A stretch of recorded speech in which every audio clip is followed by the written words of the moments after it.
My 19-year-old son publicly renounced my name, signed the papers with a smirk, and posted it online with his stepfather cheering him on. 3 weeks later, his college fund vanished. The lake house locked him out. His stepfather got arrested by the FBI. Turns out, choosing the wrong father has consequences. Expensive ones. Looking back, I could have stopped it. Maybe if I'd fought harder for custody when Tamara left. Maybe if I'd been less focused on building towers and more focused on building my boy's character. Maybe if I'd paid attention when Brandon started calling Derek the real provider at Thanksgiving 2 years ago. But I didn't. I kept my head down, kept working, kept believing blood was thicker than whatever poison she was dripping in his ear. My name is Richard Hartley. I'm 58 years old, and I spent the last 30 years building commercial real estate across 3 states. Started with a single strip mall in Newark, turned into 18 properties worth north of $200 million. Not bad for a kid whose father pumped gas for a living. I built it all for one reason: to leave something behind, to give my son a foundation he'd never have to worry about. Funny how that works out. The spring fundraiser seemed harmless enough. One of those charity luncheons at the Riverside Hotel, white tablecloths, and people writing checks they'd never miss. I went because my company was a sponsor. Brandon came because Tamara dragged him, probably hoping to parade him in front of her society friends. She'd remarried a year ago to Derek Carmichael, some tech consultant who made his money flipping failing startups and wore suits that cost more than they should.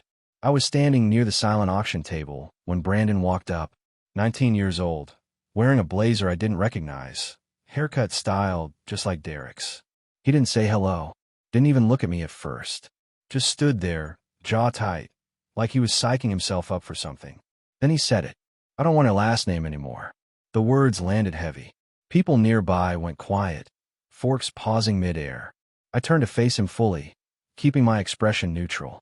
Behind him, Tamara stood with Derek, both watching like this was a performance they'd rehearsed.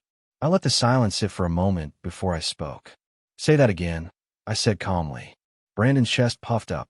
He'd practiced this. "New dad says you're a loser," he said louder, clearly wanting the table next to us to hear. "He's the man I look up to now. I want his name. I'm done being a Hartley." Someone gasped. One of Derek's friends actually clapped, slow and mocking.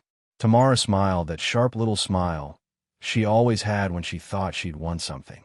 I reached into my jacket pocket and pulled out the envelope I'd carried for 3 months. Ever since Brandon stopped answering my calls. Ever since I saw him tagging Derek in posts with captions like, "Learning from the best." I'd had my attorney draft it just in case, hoping I'd never need it.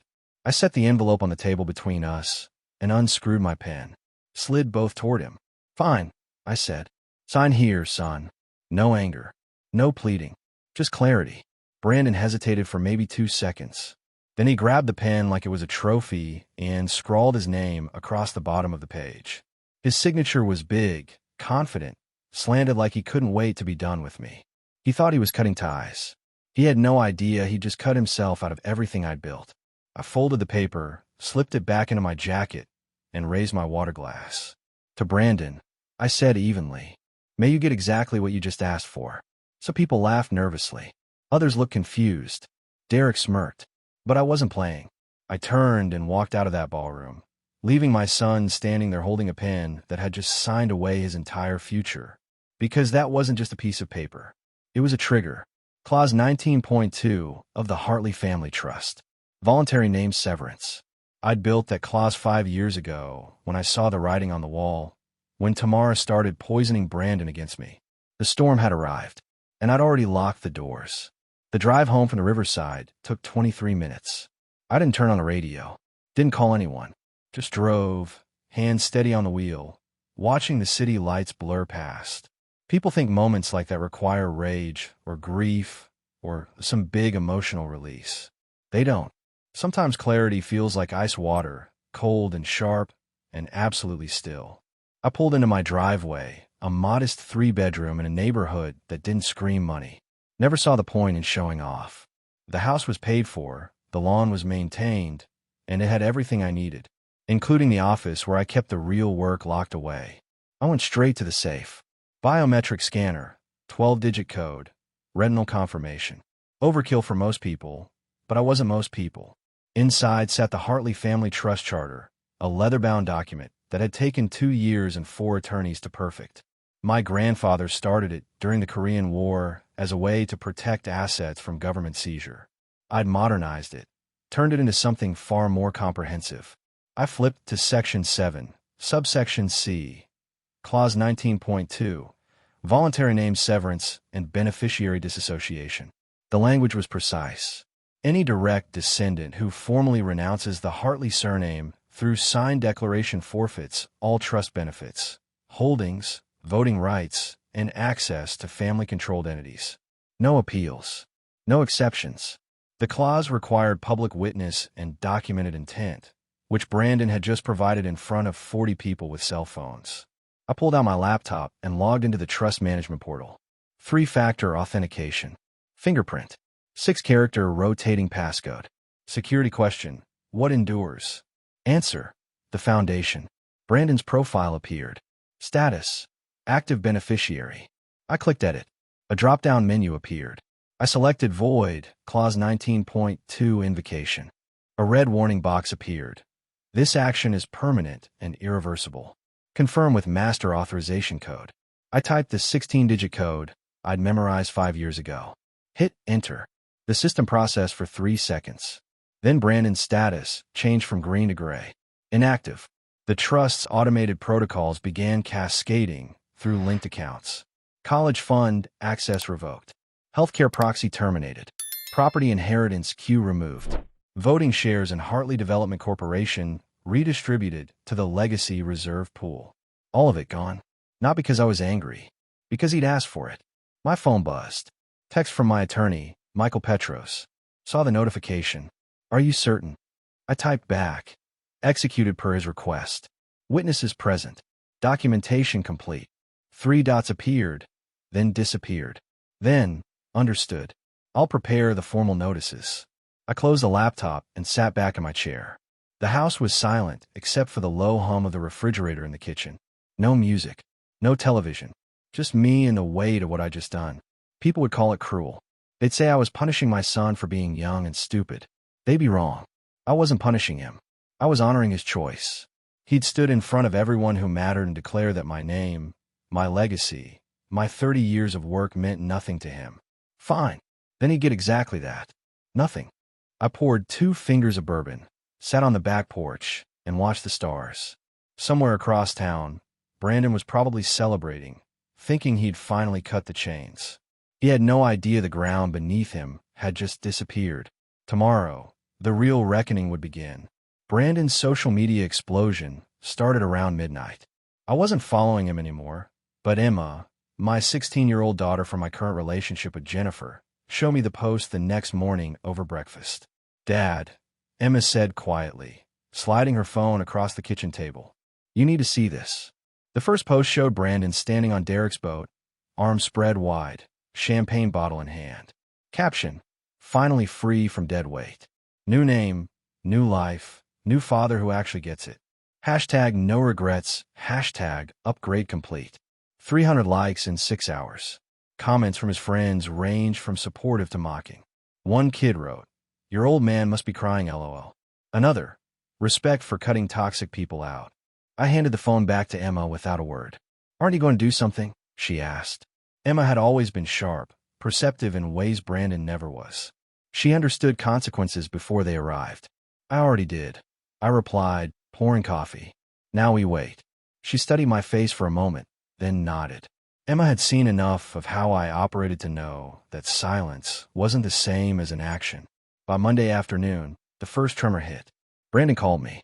First time in 4 months. I let go to voicemail. He called again 20 minutes later. Then again. On the 4th attempt, I answered. "What?" I said flatly. "Dad, there's something wrong with my college portal." His voice had that edge of panic people get when reality starts catching up. "My tuition payment got rejected. Says my scholarship's been revoked." I sipped my coffee. And I need you to fix it. There's some kind of error in the system. The Hartley Education Fund just disappeared. It didn't disappear, Brandon. It was reallocated. Silence. Then, what do you mean reallocated? You signed a name severance document. I explained calmly. The trust operates on a namesake provision. No Hartley name, no Hartley benefits.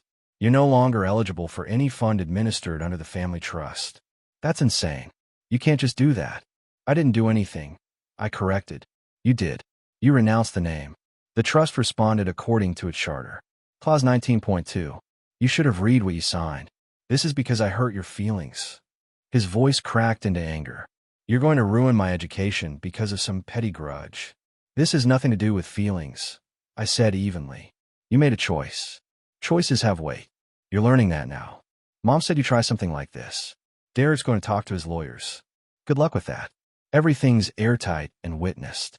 You declared it publicly, signed it voluntarily, and celebrated it online.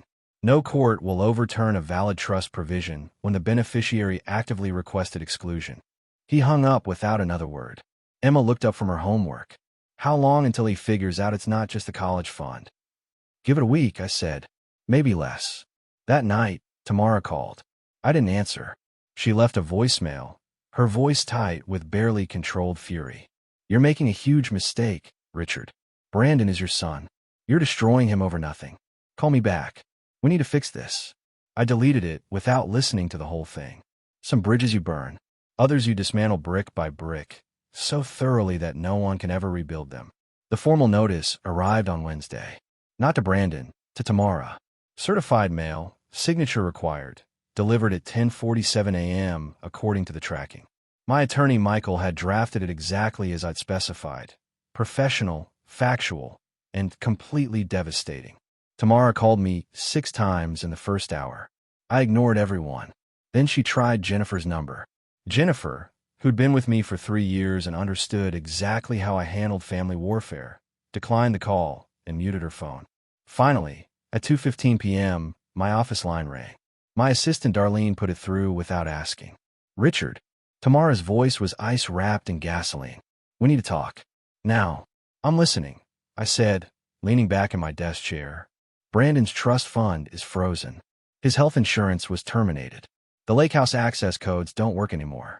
And I just got a letter from your attorney saying he's been removed from Hartley Development Corporation succession planning. That's correct, I confirmed. This is insane. He's 19 years old.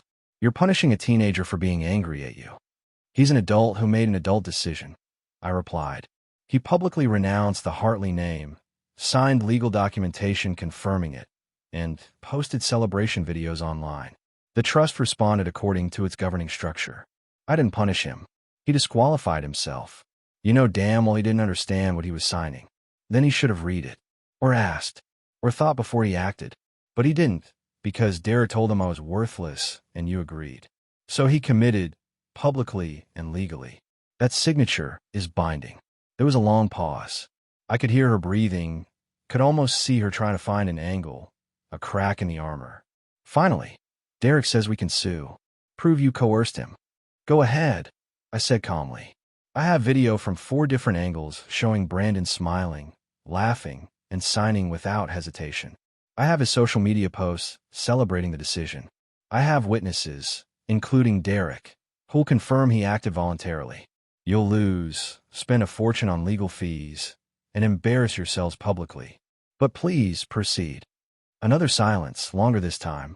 There has to be a way to reverse this, she said. And for the first time, I heard something I hadn't heard from her in years. Fear. There is, I said. Clause 19.2 includes a reversal protocol. Brandon can petition the Family Advisory Board for reinstatement.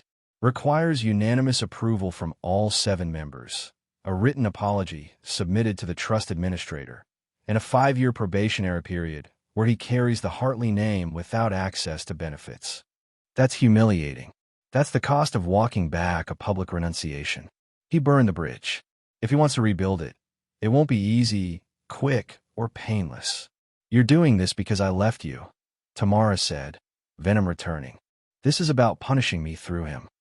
This has nothing to do with you, I replied coldly. You left 5 years ago. I moved on. Brandon's decisions are his own. He chose Derek. He chose to reject my name. Now he lives with that. It's very simple. The line went quiet for a moment. Then Tamara's voice came back, shakier than before. Richard, he's your son. He was, I said. Now he's Derek's problem. I hung up before she could respond. The crash came from an unexpected direction. Not from Brandon, Not from Tamara, but from Derek himself. 3 weeks after the severance, my corporate intelligence contact, a woman named Sharon who specialized in financial background checks, sent me a file I hadn't even requested. "Thought you'd want to see this," her email read. Attached was a 47-page report on Derek Carmichael's business history. I opened it over morning coffee. By page 3, I was no longer drinking. Derek wasn't a successful tech consultant. He was a professional con artist with an LLC and a LinkedIn profile. His startup acquisitions were companies he'd bought for pennies during bankruptcy proceedings, stripped of assets, and flipped to naive investors. 3 of his ventures had been investigated by the SEC. 2 had resulted in settlements. His current company, Carmichael Ventures, was hemorrhaging money and hadn't closed a legitimate deal in 18 months. But here's what made my blood run cold. He'd done this before. Twice. Both times to divorced women with substantial assets. Both times he'd married them, gained access to their finances, and left them broke within 3 years. One had filed a restraining order. The other had disappeared from public record entirely. Tamara had no idea she'd married a predator. I forwarded the file to Michael with a simple note. "Secure this. We may need it." By Friday, the situation escalated. Emma came home from school with news that Brandon had been posting increasingly erratic content. Depression quotes. Vague threats about people who abandon family. One post showed him sitting in a car at 2 a.m. with the caption, "When you realized the people you trusted were playing you all along." "Dad, I think he's in trouble," Emma said quietly. "Like real trouble." I looked at the post she showed me. The kid was spiraling, but not because of me. The timestamps told a different story. Most were posted between midnight and 4 a.m. Comments from his friends had shifted from supportive to concerned. One wrote, "Bro, you good? Call me." That evening, I got a call from an unknown number. Against my better judgment, I answered. It was Brandon, but his voice was different. "Hello." Scared. "Dad, I need to tell you something," he said. "Derek's not who Mom thinks he is." I sat up straighter. "Keep talking." "He's been asking her to co-sign business loans. Big ones. Says they're investments, but I've seen the paperwork. They're personal debts. He's underwater, Dad. Like really bad. And he's using her credit to stay afloat." "How much?" I asked. "I don't know exactly, but I heard him on the phone last week threatening someone about mispayments. And Mom's been crying a lot. She thinks I don't notice, but I do." I closed my eyes. Even after everything, Tamara didn't deserve this. "Brandon, listen to me carefully. Don't sign anything Derek gives you. Don't co-sign, don't witness, don't even touch the papers. Understand?" "Yeah," he said quietly. "Dad, I'm sorry. About everything. I was stupid. We'll talk about that later. Right now, I need you to do something for me. Get copies of any documents you can find. Loan applications, bank statements, anything with Derek's name on it. Don't let him know you're looking. Can you do that?" "I think so." "Good. Send them to Michael Petros. You remember him. Your lawyer." "Yeah. Do it tonight if you can. And Brandon, stay away from Derek as much as possible. If he asks you to sign anything or do anything financial, call me first. Doesn't matter what time." There was a long pause. Then, "Does this mean?" "It doesn't mean anything yet," I interrupted. "One problem at a time. Give me those documents." He hung up. I sat there staring at my phone, knowing that Derek's collapse was coming. The only question was how much damage he'd do on the way down. The documents arrived in my email at 3:47 a.m. Brandon had photographed everything. Loan applications with Tamara's forged signature, credit card statements showing $180,000 in debt, correspondence from collection agencies, and a particularly damning email chain where Derek discussed extracting maximum value before the divorce. He'd been planning to leave her broke all along. I forwarded everything to Michael with a note. "Prepare legal options. Fraud, forgery, potential theft. I want this airtight." By 9 a.m., Michael called back. "Richard, this is federal wire fraud territory. If even half these signatures are forged, Derek's looking at serious prison time. Does Tamara know?" "Not yet, but she's going to." I drove to Tamara's house that afternoon. Unannounced. The gate code still worked, which told me Derek hadn't bothered changing it. Arrogance or stupidity, didn't matter which. Tamara opened the door wearing a bathrobe at 2 in the afternoon. Her eyes were red, her hair unwashed. She looked like she'd aged 5 years in 3 weeks. "Richard, what are you doing here?" We need to talk. Inside. Now.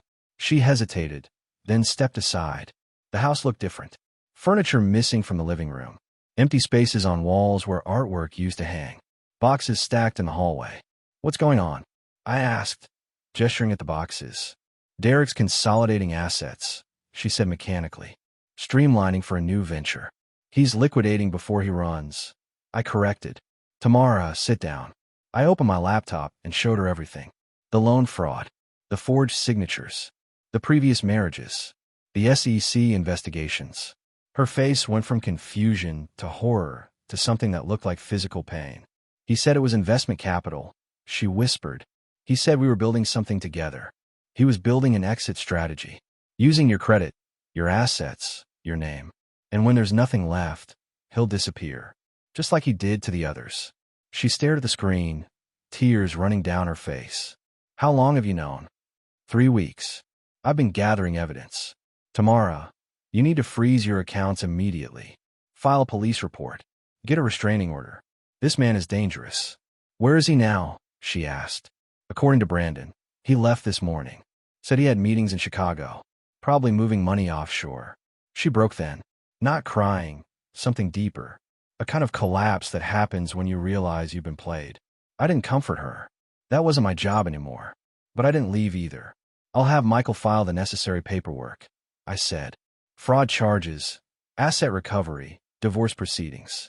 You'll need a separate attorney, someone who specializes in financial crime. I can recommend 3. Why are you helping me? She asked. Because Brandon asked me to. And because you're Emma's mother's friend, and Jennifer would want me to do the right thing. But mostly because watching Derek go to prison will be satisfying. She almost smiled at that. Almost. What about Brandon? She asked. The trust. Can you? One thing at a time, I said. Let's deal with Derek first. Then we'll talk about what comes next. I left her with Michael's contact information and a list of forensic accountants. As I drove away, I saw Derek's Escalade pull into the driveway. He was back early. I made a note to have Michael accelerate the filing. Derek's time was running out. I found Brandon at the Riverside Botanical Gardens on a Tuesday morning. He was volunteering, wearing a dirt-stained shirt and work gloves, pulling weeds from the perennial beds near the entrance pavilion. I got a tip from Emma, who'd been tracking his social media. His post had changed. No more party photos or arrogant captions. Just quiet pictures of plants and sunrises. I watched him work for a few minutes before approaching. He moved methodically, carefully separating unwanted growth from the flowers. There was something different about him. Humility, maybe, or exhaustion that looked like growth. Brandon, I said. He turned, startled. Dirt smudged his cheek. He looked thinner, older somehow. Dad, I didn't know you came here. I've been volunteering here for 12 years, I replied. Usually on Thursdays. You picked Tuesdays. He nodded slowly, understanding. He'd chosen a different day deliberately, trying to walk a path without intersecting mine. Can we talk? He asked quietly. We sat on a bench near the koi pond, the same one where my grandmother's memorial plaque was mounted. Brandon had played here as a child. He used to feed the fish, laughing when they swarmed for the pellets. I've been coming here for 8 weeks, he started. Every Tuesday and Saturday. 6 hours each day. I'm not doing it for credit or to show you or anything. I just needed to do something that mattered. I didn't respond, just listened. Derek's in jail, he continued. Federal custody. They arrested him at the airport trying to board a flight to the Cayman Islands. Mom's a mess. The house is in foreclosure. She's staying with her sister in Pennsylvania. I know, I said.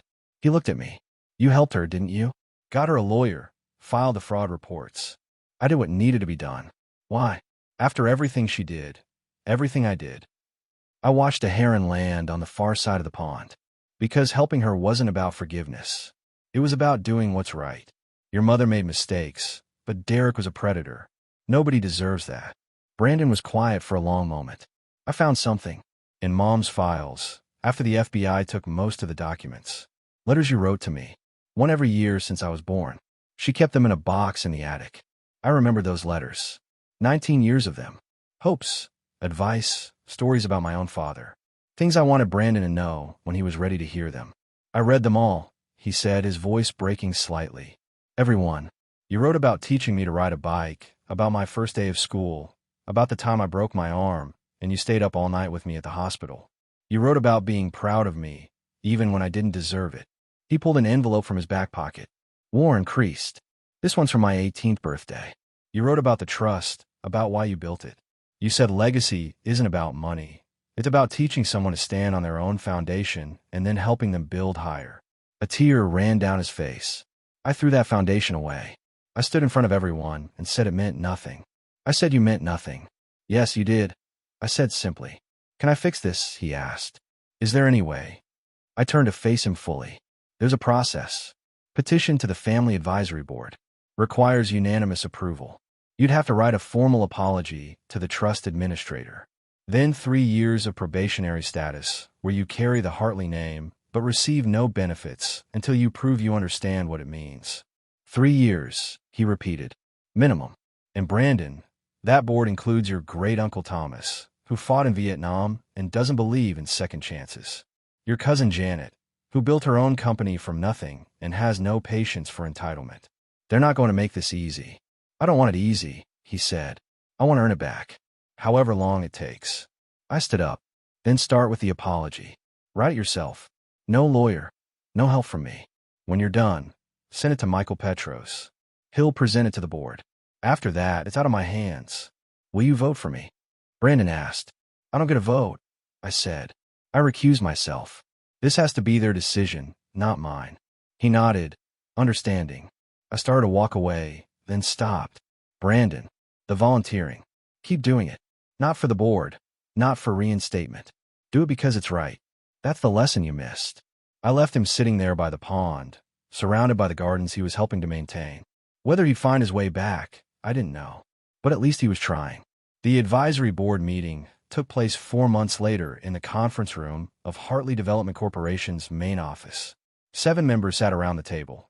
My uncle Thomas, my cousin Janet, 3 second cousins who held positions in the family business, and 2 independent trustees appointed by the original charter. I sat in the observation section, not at the table. Jennifer was beside me, and Emma had asked to come. She wanted to see how these things worked. Michael Petros presented Brandon's petition. The written apology had been 17 pages, handwritten, no legal polish. Brandon had detailed every mistake, every moment of arrogance, every word he'd spoken that had betrayed the family name.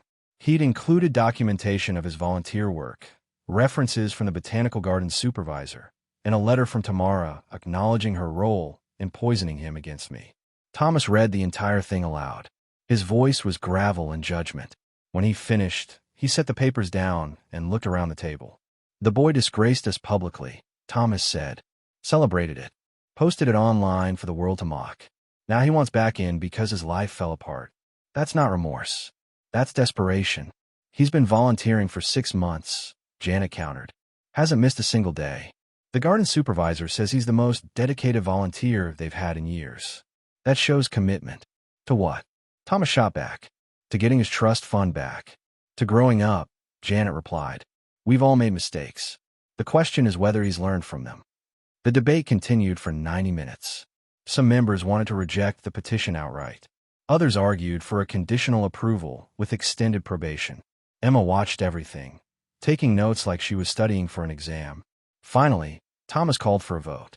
All in favor of granting Brandon Hartley's petition for reinstatement under 5-year probationary terms.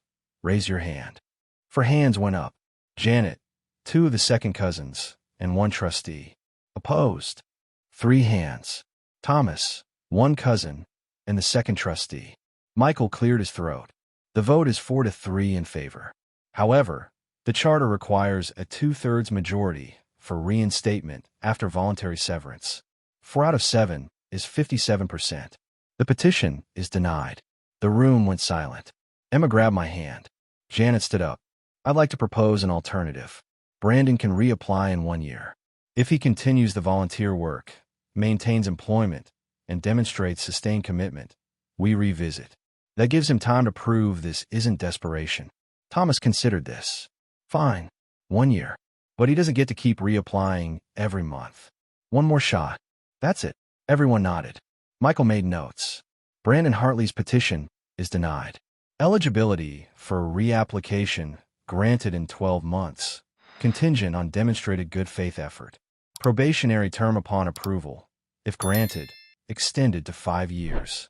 After the meeting, Emma and I walked to the parking garage together. That seemed harsh, she said quietly. It was fair, I replied. Brandon threw away something precious. Getting it back should be harder than losing it. Will he make it? That depends on whether he's working for reinstatement or working to become someone worthy of it. The board will know the difference. We drove home in silence. Later that night, Brandon sent me a text. Just 3 words. I'll keep trying. I didn't respond, but I didn't delete it either. Brandon's second petition arrived 11 months later. Not 12. He'd submitted it early, which told me he either hadn't learned patience or was so committed that he couldn't wait another day. I hoped it was the latter. This petition was different. 32 pages, documenting every volunteer hour, every gardening certification he'd earned, every life change he'd made. He'd enrolled in community college, studying horticulture and business management. He'd moved into a modest apartment, paying rent with wages from a landscaping job. No help from Tamara, no shortcuts, no Derek's money in the background because Derek was serving 4 years in federal prison. The board convened in November. Same room, same 7 members. This time, Janet presented the petition instead of Michael. She'd been mentoring Brandon quietly, something I learned only when she mentioned it during her presentation. He's worked 847 volunteer hours in 11 months, Janet said. The botanical gardens promoted him to crew leader. He's training new volunteers. He completed 2 college semesters with a 3.7 GPA while working 40 hours a week.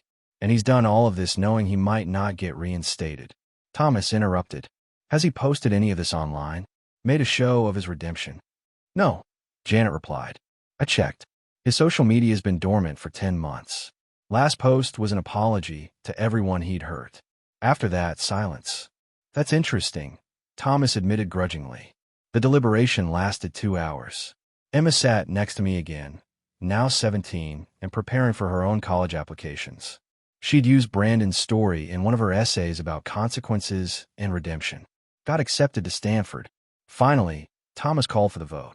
All in favor of granting Brandon Hartley's petition under 4-year probationary terms with quarterly board reviews. 7 hands went up. Every single one. Thomas looked directly at me. Richard, you're invited to speak now. As Brandon's father, the board wants your perspective. I stood up slowly. All eyes turned to me. Brandon made a choice that hurt me deeply, I said. But more importantly, he hurt himself. He threw away something he didn't understand because someone told him it was worthless. The last 11 months, he's been learning what value actually means. Not inheritance, not handed-down wealth. The value of work, of commitment, of showing up when nobody's watching. I paused. If you reinstate him, make the terms clear. 4 years of probation means 4 years of proving he understands what the Hartley name represents. Not money, not buildings. Integrity. If he can demonstrate that, then he's earned his place back. Not because he's my son, but because he's become someone worthy of the legacy. I sat down. The room was quiet. Michael documented the decision. Brandon Hartley's petition is approved, 7-0. Probationary period, 4 years with quarterly reviews. Full benefits suspended until successful completion. Trust voting rights restored at 50% capacity. Full reinstatement contingent on advisory board approval at the end of probation. After the meeting, I walked to my car. Brandon was waiting in the parking garage, standing by his 10-year-old Toyota. He looked nervous. They told you? I asked. Janet texted me. For years probation. He exhaled. Thank you. Don't thank me. I didn't vote. And don't thank the board. You earned this by changing who you are. The real test starts now. I know, he said. Dad, I want you to know something. Even if they'd said no, I would have kept volunteering. Kept working.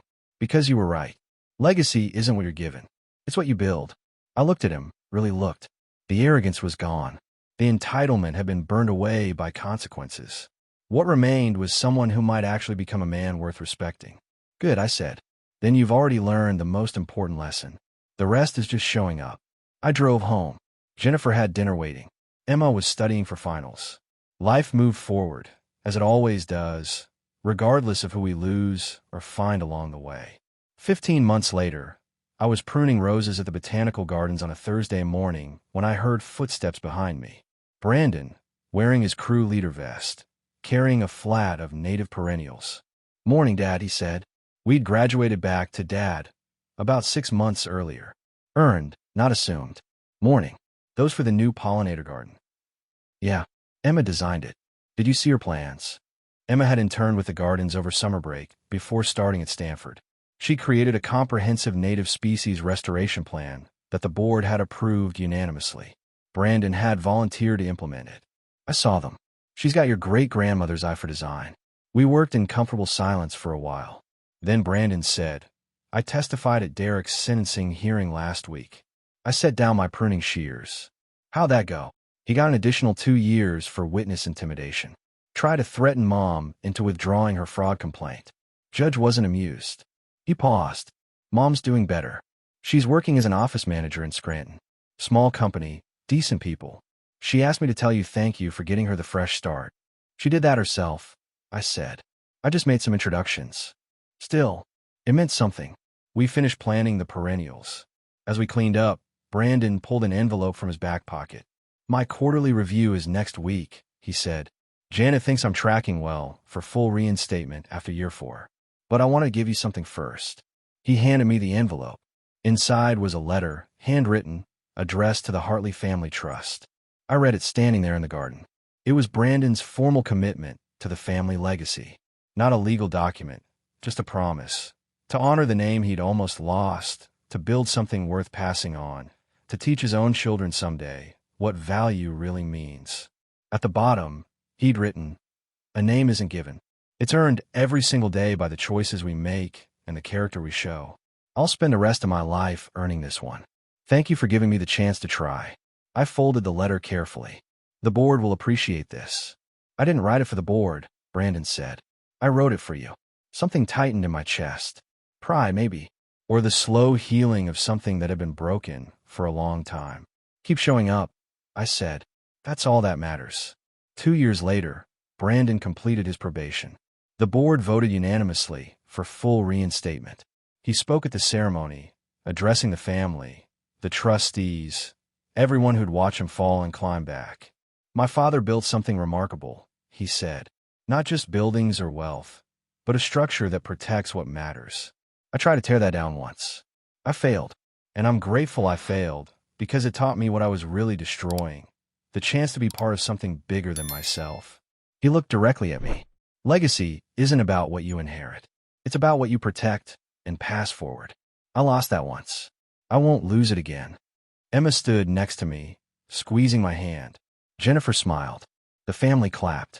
Later, at the reception, Brandon introduced me to someone, a young woman named Claire, sharp-eyed and practical, who ran a sustainable architecture firm.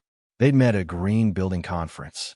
She reminded me of Jennifer, grounded, no nonsense, the kind of person who made you better by proximity. "Claire's helping me design the community garden project," Brandon explained.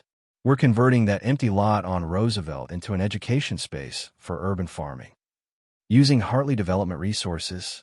I asked. "Using my own money and labor. But yeah, once it's proven viable, I'm proposing we replicate it across 3 cities. Corporate social responsibility meets community investment." I looked at him. He was 31 now, still young, but not naive anymore. He'd learned what I'd spent a lifetime trying to teach. That real power comes from building, not from taking. "Good," I said. "Keep me updated." That night, back home, I pulled out the old family charter. Updated Brandon's status from probationary to full beneficiary. Active. Restored. The name had been tested. The structure had held. And the legacy continued, not because of blood or birthright, but because someone had finally learned what it meant to earn it. Some bridges can be rebuilt, but only if both sides are willing to do the work.